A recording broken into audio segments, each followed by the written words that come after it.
കോൺഗ്രസ് പ്രകടന പത്രിക പുറത്തിറക്കി. CAA വിഷയത്തിൽ മൗനം പാലിച്ച് കോൺഗ്രസിന്റെ പ്രകടന പത്രിക ന്യൂനപക്ഷങ്ങളുടെ മതവിശ്വാസം സംരക്ഷിക്കുമെന്ന് മാത്രമാണ് പരാമർശമുള്ളത്. ജമ്മു കാശ്മീരിന്റെ പ്രത്യേക പദവി പുനഃസ്ഥാപിക്കുന്ന കാര്യത്തിലും UAPA PMLA നിയമങ്ങളിലും ഇപ്പോൾ കോൺഗ്രസിന്റെ പ്രകടന പത്രിക പുറത്തിറങ്ങിയപ്പോൾ കൃത്യമായൊരു നിലപാടില്ല. ഈ വിഷയം സംബന്ധിച്ച് പൊതുരാഷ്ട്രീയ സാഹചര്യത്തിൽ അങ്ങനെയൊരു നിലപാട് സ്വീകരിക്കാനും കോൺഗ്രസിന് ഇതുവരെ കഴിഞ്ഞിട്ടില്ല.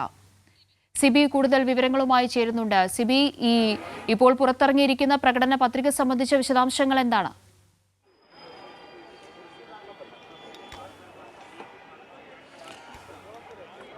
കാവ്യ, പ്രതിപക്ഷത്തെ നയിക്കുന്ന കോൺഗ്രസ് എന്ന നിലയിൽ പ്രകടന പത്രികയിൽ വളരെ വലിയ പ്രതീക്ഷയോടെയാണ് ജനങ്ങൾ ഉറ്റുനോക്കുന്നത്. പ്രത്യേകിച്ച് BJP സർക്കാരിൻ്റെ അല്ലെങ്കിൽ RSS അജണ്ടയുടെ ഭാഗമായി നടപ്പാക്കുന്ന CAA അടക്കമുള്ള പല കാര്യങ്ങളിലും എന്താണ് കോൺഗ്രസ് നിലപാടെന്ന് അറിയാൻ കൃത്യമായൊരു ആകാംക്ഷ ഉണ്ടായിരുന്നു. പക്ഷേ ഈ കാര്യത്തിലെല്ലാം തന്നെയും ഈ CAA വിഷയത്തിൽ ഇപ്പോഴും കോൺഗ്രസിന് വളരെ വലിയ മൗനമാണ്. ആ മൗനം ഈ പ്രകടന പത്രികയിലും പ്രകടമായിരിക്കുന്നു എന്നുള്ളതാണ്. പ്രത്യേകിച്ച് CAA വിഷയത്തിലെല്ലാം തന്നെയും യാതൊരുവിധ കാര്യങ്ങളും ഈ ഒരു പ്രകടന പത്രികയില്ല. ന്യൂനപക്ഷങ്ങളുടെ മതവിശ്വാസം സംരക്ഷിക്കും എന്ന് മാത്രം പറഞ്ഞുകൊണ്ട് കടന്നു പോകുന്ന ഒരു പശ്ചാത്തലമാണ് ഈ ഒരു പ്രകടന പത്രികയിൽ കാണാൻ കഴിയുന്നത്. മാത്രമല്ല, അതോടൊപ്പം തന്നെ മറ്റു പ്രധാനപ്പെട്ട കാര്യം എന്ന് പറയുന്നത് ജമ്മു കശ്മീരിൻ്റെ പ്രത്യേക പദവി റദ്ദാക്കിയ അല്ലെങ്കിൽ 370 റദ്ദാക്കിയ BJP സർക്കാരിനെതിരെ വളരെ വലിയ പ്രതിഷേധം ഉണ്ടായിരുന്നു. പ്രതിപക്ഷ അടക്കമല്ല അതിനെ ഉന്നയിച്ചിരുന്നു. പക്ഷേ ആ വിഷയത്തിലും കോൺഗ്രസ് മൗനം തുടരുന്നു. ഇത്തരത്തിൽ കോൺഗ്രസ് ഒരു അധികാരത്തിലേക്ക് എത്തിക്കഴിഞ്ഞാൽ ജമ്മു കശ്മീരിൻ്റെ പ്രത്യേക പദവി പുനഃസ്ഥാപിക്കുന്ന കാര്യത്തിലെല്ലാം തന്നെയും ഒരു നിലപാട് കോൺഗ്രസ് ഈ ഒരു പ്രകടന പത്രികയില്ല. പ്രത്യേകിച്ച് സംസ്ഥാന പദവി തിരിച്ചു നൽകും